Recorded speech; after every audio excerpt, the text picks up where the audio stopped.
coming up on Outdoor Oklahoma.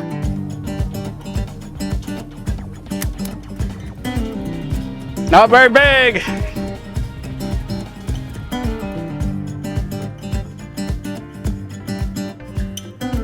And the thing about these sunfish, they're so prolific.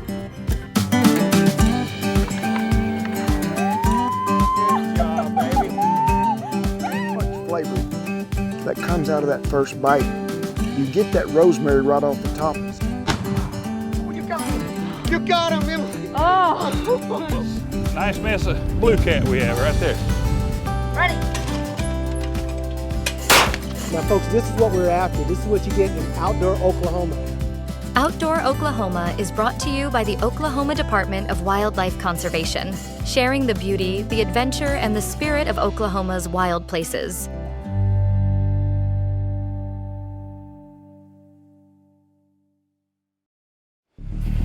Rocks are just like stop. And he said, "Look, I told you these golf shoes." And then his feet went out from under him. He fell on his rod and broke it. There's one.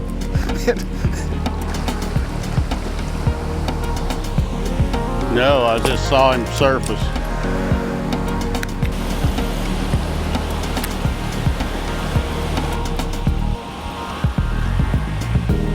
We're down here below Kaw Dam today. Pleasant day in the 80s. Gar fishing. And we just come out of some horrible 100-degree days, and you know, in the middle of the summer when it's blasted hot, you know, you can night catfish, but a lot of your things like crappie and other stuff just kind of go semi-dormant. Been seeing these big gar down here below the dam. Started doing a little research on gar lures, which are nylon twine or rope, unwoven, fuzzed up a little bit. You put a spinner on it, and there's no hook. The gar gets his teeth caught in this lure and the nylon, and he's yours.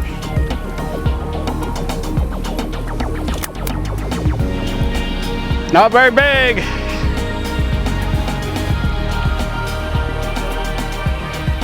This is my first time. I've caught a gar or two before, but it's never been when I've been fishing for him. But he opened up his mouth. I think I can get him off. There we go. Is that a keeper? Yeah. Okay, we're gonna stick him in the ice chest. When we're talking about blue cats, we talk about fryers, which are 2, 4, 5, 6, 8 pounds. When they get up around 10, 15, 20, we call them toads. Well, in gar, it's footers. And you haven't got anything to brag about unless you got at least a 3.5 footer. You're pretty daggum proud of a 4 footer. And a 5 footer, you're a big chief. Let's see how big he is.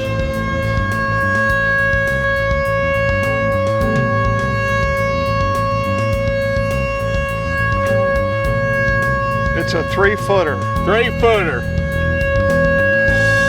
Oh, 34 inch. Well, you gotta hold it at the end of the nose. I got 3 foot. 3 footer. And if he wasn't, you could have held him an inch beyond the nose. Yep, yep. All right, just get him up there on the rocks. I'll take him up there in a little bit. Also, when looking around and stuff, there's people that eat these things. So we had to try it. So we watched how the fillet one, take the backstraps out. The only way we prepared it so far is crab or shrimp boil. It's dang good. It's a real white meat. And once you get past those bony scales, you end up with a fillet that looks like a tenderloin on a deer. Just a nice round piece of meat. Clean these fish. You're gonna need a real sharp fillet knife. I got 2 here just in case one's not very sharp. And a good pair of game shears like you would to clip clip pheasant's wings or quail wings, or these bone scissors, or some people use tin snips. But this armor is real thick and it's real sharp. What you're gonna wanna do is you're gonna take your fillet knife, and right here on this dorsal fin, it's coming there. That's kind of a soft spot. There's no scales right beside it. And you're gonna slice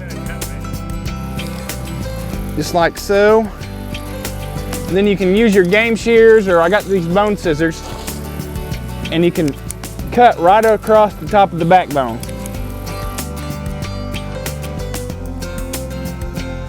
After we made our cuts all up and down the backbone and on the sides of the fish, on both sides, we're gonna slice this armor off. It's just like a deer, like playing out a backstrap. We're gonna take the backstraps off this whole length of this fish. But you gotta be real careful. This armor is super sharp. When you cut that, it's like a razor. So we're gonna flay that out like you're skinning a deer. Just go up and down the side of it.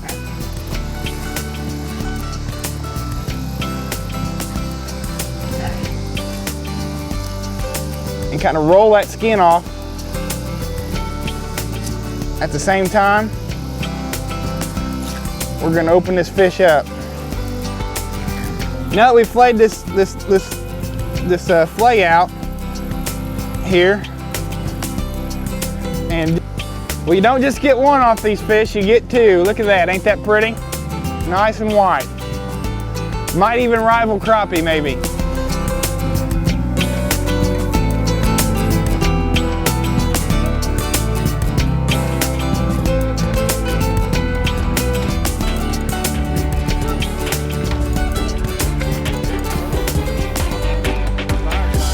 Did good.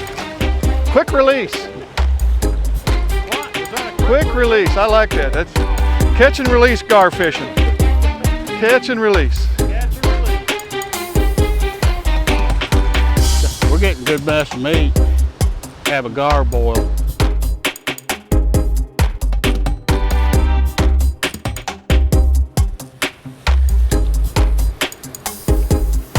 Chuck and gar.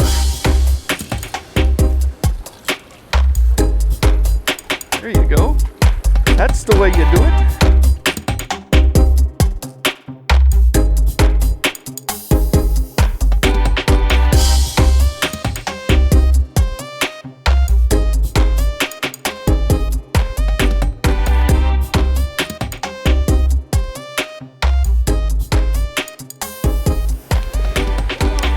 Fish on.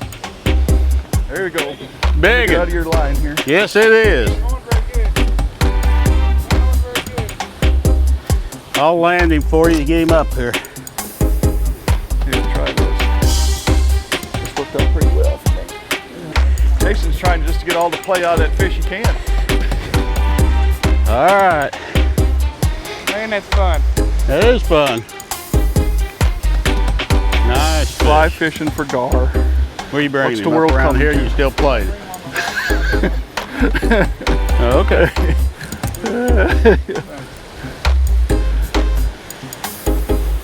I think it's the same fish I saw. Might be. It's a nice one. He ain't ready. You want a glove, John? I got my pliers. Hold on. Jason, I'm coming. The old man's making it slow but sure.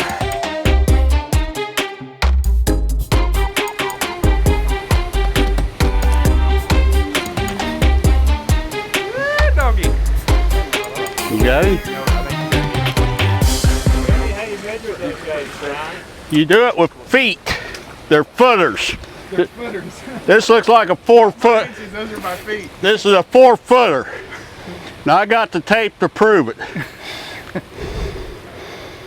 Look at the back straps on that one. That's a good one.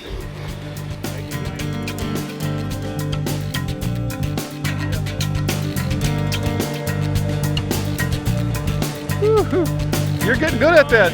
You're getting good at that, Bill.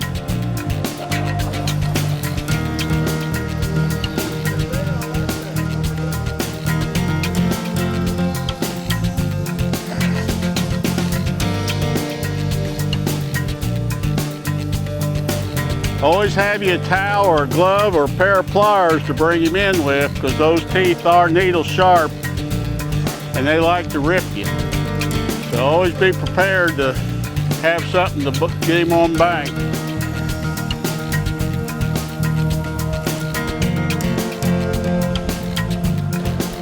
Oh yeah. Oh yeah.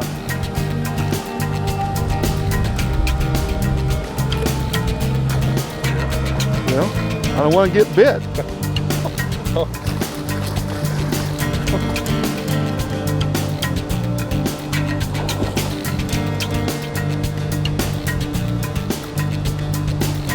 But you take Oklahoma all over from southeast clear up here to the northern part of the state.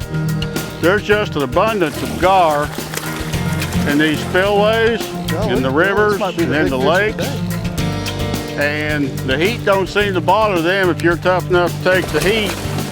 They seem to take about anything. And I'm 57 years old. From the time I was a little bitty fella, I always thought they were trash fish.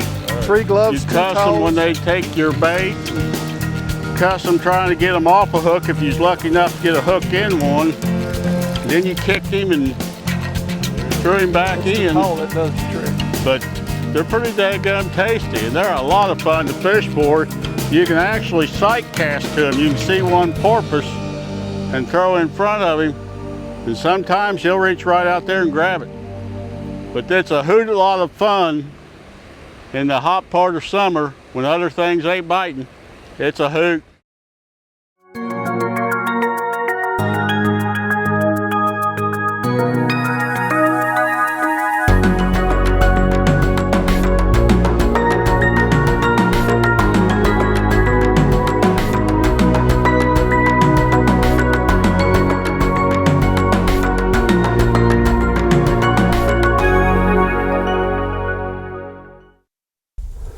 Ready? Yeah, whatever. Take off. Well, we're gonna try to go out today, and we're here at Rush Lake in the Wichita Mountains Wildlife Refuge. We're gonna try to catch some sunfish, probably some bluegill and red ear. We might even catch some bass. Hey, I'm in on that. All of that. Well, the sunfish are starting to bed up, and I think we'll have some luck today. Well, let's get it. Now, first challenge, getting in the water.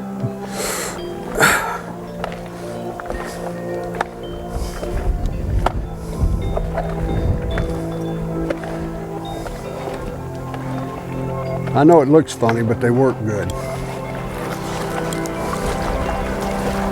This is where I usually fall backwards.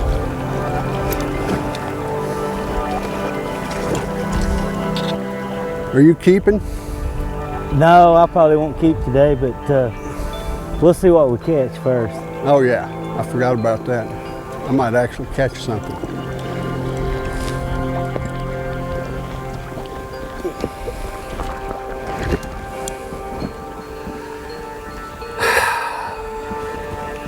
A successful entry.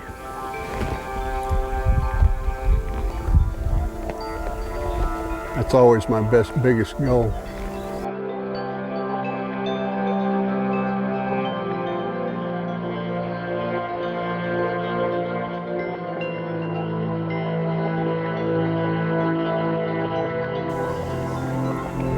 I love to tube fish. Well, we're fortunate in this area. I think the refuge is approximately 57,000 acres, and about 2/3 of it's public use. So, we're really fortunate to have this to use.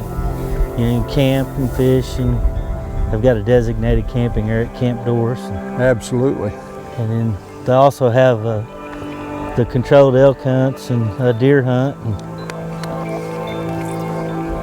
Well, this is a great area. It's one of the, when we in tourism talk to people about where they like to go, this is right up there.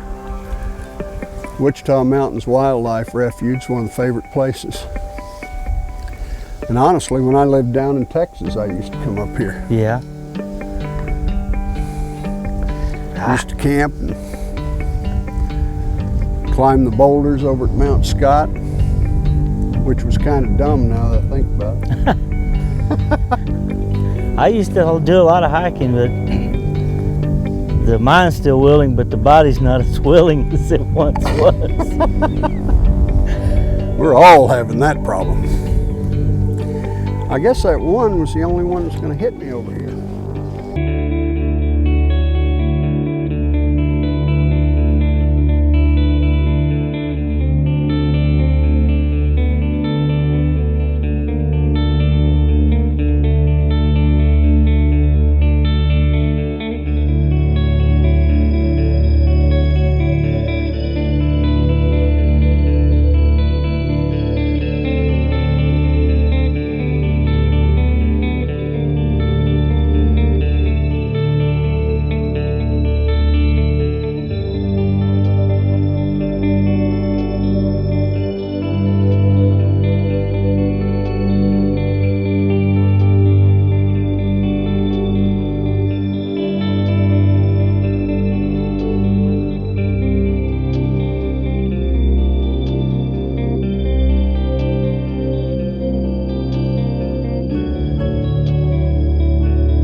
Where else in the world can you fish and have buffalo come down and drink at the lake? That's amazing.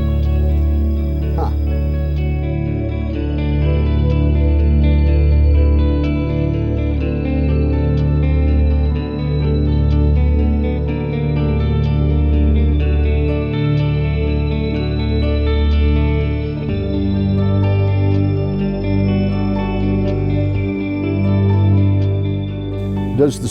Does the wildlife refuge have any kind of fishing limits on these lakes? Well, number of fish? These lakes are under state limit.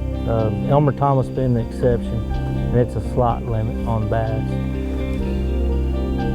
There've been some awful big bass come out of Elmer Thomas. Yeah, and Elmer Thomas also has smallmouth, so it's another really? opportunity to fish for a different species. Latonka and Elmer Thomas both have smallmouth. Love smallmouth.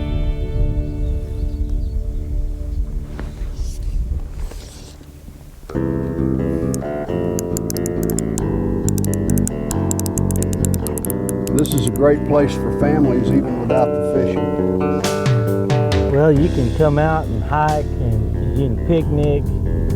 You have a lot of opportunity to view wildlife. I mean, buffalo, elk, deer, longhorn.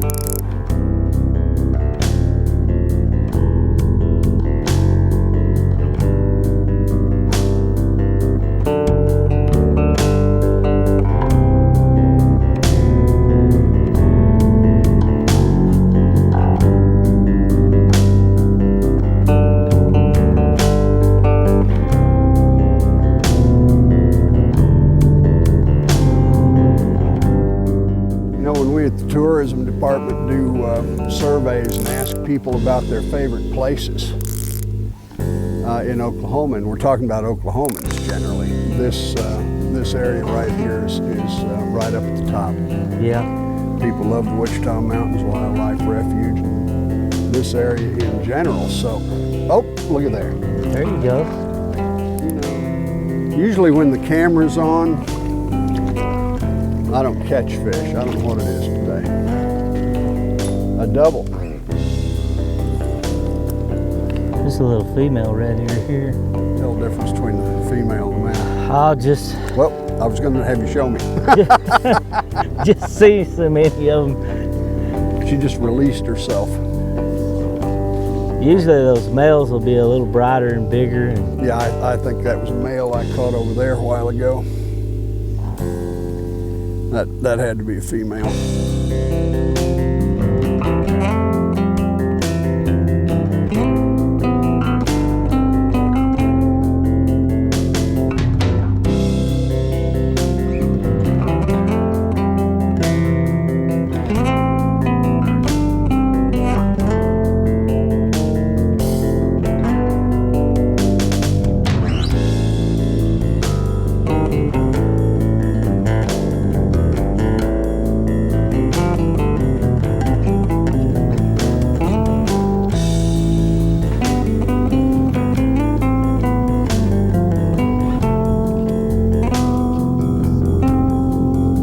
There you go.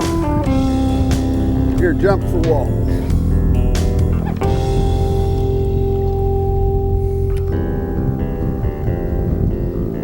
Red ear.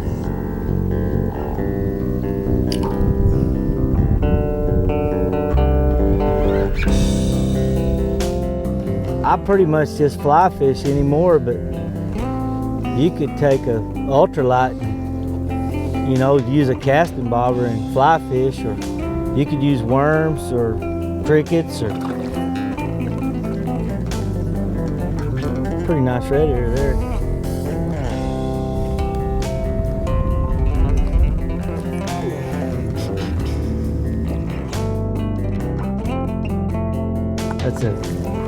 It's a good time of year. School's about to be over, and you know, kids getting out of school, it's a good time. I've got a daughter that's 13, and you can take your kids this time of year, and those bluegill cooperate and red ear. And oh yeah. Gives them a good opportunity to, instead of, you know, being real patient, they can catch some fish and have some fun. Well, it's always great to people make a mistake sometimes, I think, by wanting to take their kids bass fishing right off the bat, 5 years old. This is ridiculous. Look at this. And you know, they're hard to catch, and you get some of these fish and they're easy to catch. Great way to start a kid. Oh, look at here. No, maybe I'm hung. Gravelly looking, you can kind of tell the bottom's clear. I think they're starting to bed up. And, whoops. This fish here, well, there's some beautiful fish. I mean, this time of year, they really are. There's some pretty fish, but gently squeeze them and they're starting to flow, you know. So they're getting ready to spawn.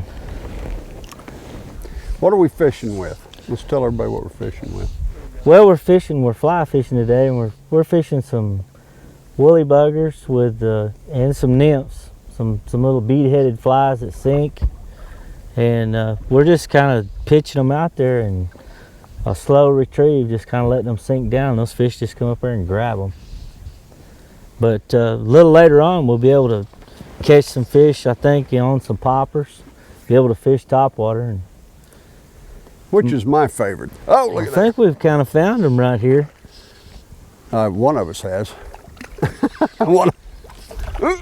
Okay, while he's doing, okay.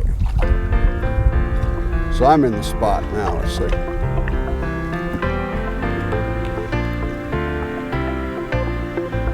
And the thing about these sunfish, they're so prolific.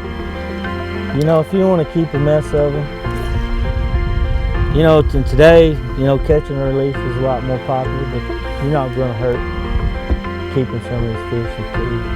And they're good eating, so. I think I'm about ready to catch a big old giant cheeseburger. Well, we've had a good day today. We've caught some fish. We've had a good time and enjoyed having you. Oh, it is past lunchtime. It's great. This is fabulous. I'd rather fish than eat anyway. Well, I probably need to fish more and eat less anyway. Well, I hope everybody out there enjoyed it as much as we did. Well, if we can get out of here without falling down now. Okay, turn off the cameras. We're going to fall down. Well, there's about 3 or 4 rocks right there. Yeah, there's. I'm looking at this one. You'd go to, I think the slickest rocks in the world is on the Mountain Fork River. Oh. Yeah.